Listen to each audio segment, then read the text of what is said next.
और अब मैंने आपको बताने हैं एमसीक्यूज़ क्या आए थे। अच्छा, एमसीक्यूज़ एज सच मुझे स्टेटमेंट्स काफ़ियों की कोशिश करूँगी कि आपको बता दूँ। मैं टॉपिक्स बता दूँगी आपको, ठीक है। सबसे पहले कौन सा है? अच्छा, सबसे पहले तो ये है बायोलॉजिकल मॉलिक्यूल्स, ठीक है। इसमें से कौन कौन से क्वेश्चन आए थे? हाँ, अमाइनो सच टॉपिक देख देख के अब याद आएंगे तो आप ना मिक्स हो जाएंगे कि केमिस्ट्री में कौन से थे, केमिस्ट्री में कौन से थे सारे। तो फिर अच्छा, मुझे याद आया केमिस्ट्री में ना अमाइनो एसिड्स, अब वो टॉपिक नहीं है, लेकिन उसकी ना उसका टेस्ट आया हुआ था कि अमाइनो एसिड्स को चेक करने के लिए, कि उनकी प्रेजेंस को चेक करने के लिए हम कौन सा टेस्ट करते हैं। इसी तरह का एमसीक्यूज आया था कि एल्डिहाइड कौन सा टेस्ट है जो एल्डिहाइड देगा और कीटोन नहीं देगा। तो उसमें 3 ऑप्शंस मुझे कंफ्यूज कर रही थी। बेनेडिक्ट भी दिया था, फेलिंग भी दिया हुआ था, टोलन दिया था। तो ये तीनों तो देते हैं, एल्डिहाइड और कीटोन नहीं देता ये। तो ये मुझे कंफ्यूज कर रही थी। बहरहाल अच्छा, और कौन सा एमसीक्यूज था? और एंजाइम्स के क्वेश्चन थे। एंजाइम में हाँ ये आया हुआ था कि non protein part of enzyme उसको क्या कहते हैं। तो इसमें ऑप्शंस में कोफैक्टर था, एक्टिवेटर था, कोएंजाइम था, ये सारे लिखे हुए थे, ठीक है। और उसके बाद हाँ, ये एक एमसीक्यू दिए तो बहुत ही सिंपल था कि एंजाइम और सबस्ट्रेट जब कंबाइन करते हैं तो क्या बनता है? एंजाइम सबस्ट्रेट कॉम्प्लेक्स बनता है, ठीक है, ये भी हो गया। और हाँ, एक ये था कि एंजाइम की कंसनट्रेशन डायरेक्टली प्रोपोर्शनल है, rate of reaction directly proportional है एंजाइम की कंसनट्रेशन के। तो नीचे कंडीशंस लिखी हुई थी, तो उसमें ये वाली ऑप्शन करेक्ट होनी थी कि जब अनलिमिटेड हम एंजाइम दें, और लेकिन उसमें भी टाइम लिमिट हो जाती है। मतलब अगर अनलिमिटेड एंजाइम दें तो एट अ टाइम जाकर सबस्ट्रेट की कंसनट्रेशन तो ख़त्म हो ही जाएगी। तो ये उसका आंसर था इसमें एक, ठीक है।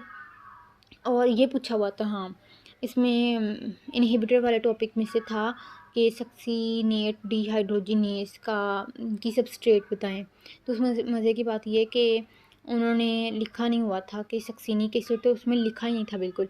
उन्होंने लिखा हुआ था फ्यूमेरिक एसिड और मेलोनिक मेलेट और पाल्मेटिक एसिड। उन्होंने सक्सीनिक एसिड सीधा सीधा लिखा ही नहीं था, ठीक है।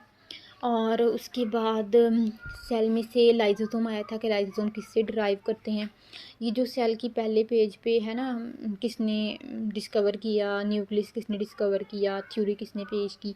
इनमें से कोई एमसीक्यूज़ नहीं आया था, लेकिन आप प्रिपेयर करके जाएं क्योंकि वहाँ पर काफ़ी एमसीक्यूज़ ऐसे थे जो पूछ रहे थे कि एवोल्यूशन, फॉर एग्जांपल एवोल्यूशन की थ्योरी किसने दी। और जैसे जो होता है ड्वार्फिज्म है।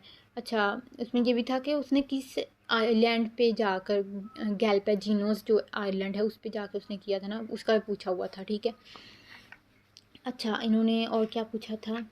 और मैंने आपको बता दिया लाइसोसोम्स कहाँ से डिराइव करते हैं। हाँ, ये इन्होंने पूछा हुआ था एक माइक्रोट्यूब्यूल्स के लिए कौन सा इनकोरेक्ट है। उसमें उन्होंने उसका साइज़ भी कहा गया था कि साइज़ के लिए क्या होता है, साइज़ क्या होता है माइक्रोट्यूब्यूल्स का। मतलब वो आप ये चीज़ें डिटेल से करें, इन शॉर्ट में ये कह रही हूँ। माइक्रोट्यूब्यूल्स से एक सवाल आया हुआ था। और कुछ ये भी थे कि किसने क्या डिस्कवर किया, ये वाले क्वेश्चंस भी थे इसमें से। अच्छा, पहले मैं आपको ये बायो का बता दूं, ठीक है। ये हो गया इसमें से, फिर आगे ये इसमें से कुछ नहीं आया था। वैरायटी ऑफ लाइफ में से हाँ, वायरसेस में से काफ़ी क्वेश्चन आए हुए थे। जैसे वायरस का पूछा हुआ था कि एक था एमसीक्यूज़ के वायरस का स्प्रेड कौन से फैक्टर्स डिसाइड करते हैं। उसमें ये था कि बायोटिक फैक्टर्स, एबायोटिक फैक्टर्स, या फिर दोनों, या फिर कोई भी नहीं।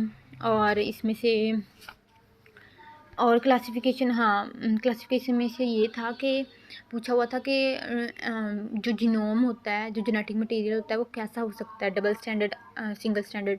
अच्छा, और कैसे रेप्लिकेट करता है वो हमारी बॉडी में, ये पूछा था। एड्स के सिम्टम आप लाजमी करके जाएं, ये पूछे हुए थे उधर। ये कौन से इनमें से नहीं होते? मसल क्रैम्प्स, रैशेज़ और कार्डियक अरेस्ट, ये वो। तो ये HIV का पूछा हुआ था। ये जो सिम्टम्स पूछे थे ना, ये PTB में नहीं है, ये किसी और KPK में या फिर आई थिंक सो फेडरल में होंगे, ठीक है। और उसके बाद कौन से थे सवाल? अच्छा, एनिमल्स में से ये क्वेश्चन आए हुए थे कि एनिमल्स की कौन सी करेक्टरिस्टिक फ़ीचर है एनिमल्स का। उसमें 4 चैम्बर्ड हार्ट और काफ़ी कुछ चीज़ें थी। और एक ये था कि कौन से एमनियोटिक कौन से एनिमल्स हैं जो एमनियोटिक नहीं है। उसमें एम्फीबियंस, बर्ड्स, एनिमल्स के ऐसे पेयर बना के ऑप्शंस दिए हुए थे।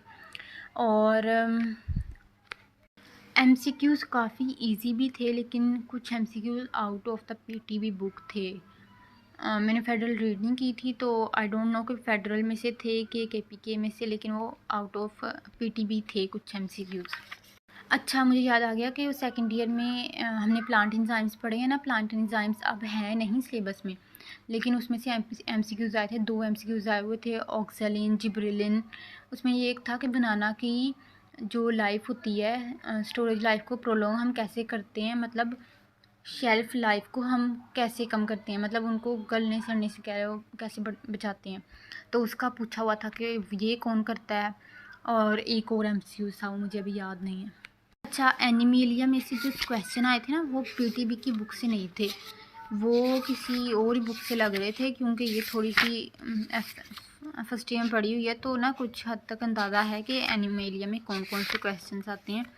ये वैसे मैंने टॉपिक नहीं किया था, लेकिन ये इसमें से नहीं थे, क्योंकि जिस तरह इधर डिटेल लिखी है वैसे एमसीक्यूज़ नहीं थे, डिफरेंट थे एमसीक्यूज़। लेकिन आप टेंशन ना लें, अपनी प्रिपरेशन पूरी रखें, इंशाल्लाह सब कुछ बेहतर हो जाएगा। अच्छा, क्लोरोफिल बी का पूछा हुआ था कि ये किस किस में प्रेजेंट होता है। अच्छा, इसके साथ ना एक केमिस्ट्री का एमसीक्यूज़ याद आ गया। केमिस्ट्री का एक एमसीक्यूज़ था लिगेंड्स में से।